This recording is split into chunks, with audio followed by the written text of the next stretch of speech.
Did you know that there are amazing ways of proposals and wedding cultures in Africa?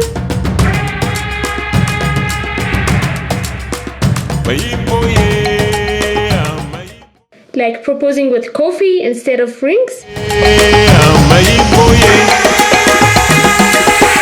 Or a woman proposing and a man dancing to attract his woman? I'm saying people in Africa propose with coffee beans.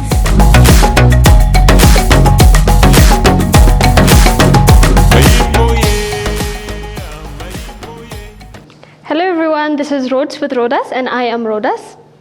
Well, I'm not Rodas, Rodas is my name. Here are 5 amazing wedding traditions in Ethiopia.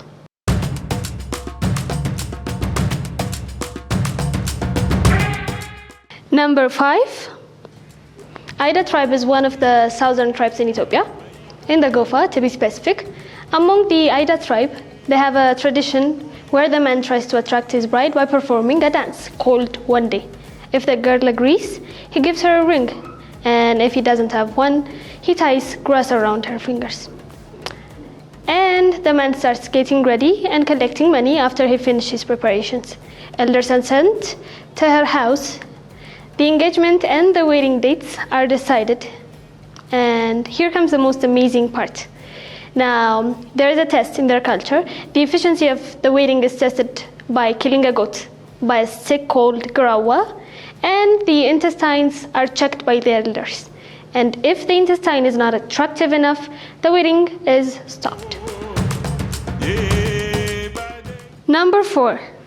In the Maroko tribe, there is a tradition of wedding called Abagadima, where the female is one that proposes. And here's how it goes. The woman goes to the house of the man she wants to marry and tells his family that she has fallen in love with him. The groom's family then accepts her and the wedding is held. Number 3. Tsamai.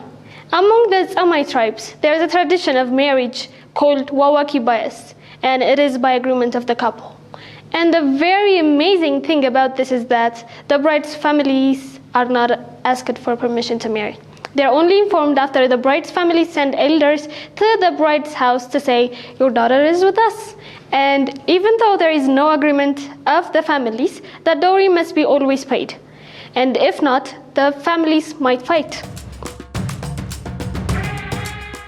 Number 2. In the Bana tribe, before a man is decided he is manly enough to get married, he is required to jump oxen. Before this, the man will tell his family that he is ready to jump this oxen, so his family will prepare a huge celebration. If he completes his challenge successfully, he ties his waist with a nail using a leather.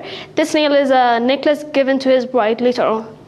And after this ceremony, the preparation of finding the right fit for him starts. Once he completes his 4 rounds of jumping the row of oxen, he only eats meat and honey and drinks only milk for 3 consecutive months until he finds the right life partner.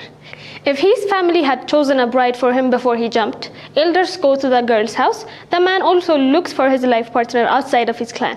If he finds her, he uses force to make her eat any kind of cereal that is found around them. And if that happens, it is thought that she has become his bride and she is no longer anyone's but his. And number 1. We have the Dasadech tribe, found in the southern Omo. Darich is one of the many types of wedding ceremony that happens when the groom's family asks for the bride's hand. And that's pretty normal in Ethiopia. But what amazed me the most is if the boy is afraid of asking, he will send his friend as a messenger. Now the messenger should take coffee beans to put it in the nono without being seen by her family. When the family finds the coffee in their nono, they secretly search for the person who asked for their daughter's hand. And when they found the groom's family, they prepare the coffee beans and invite them to their house to drink the coffee together, while asking if the groom has enough cattle to give as a dowry. And if they have enough, then her family would agree to the wedding, but the messenger doesn't leave unpaid.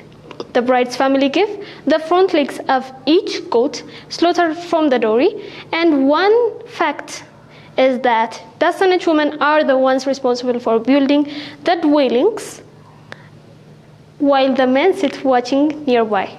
We all do the same things as human beings, right? We just do them in different ways. Stay tuned to know how people in Africa do our things. Thank you.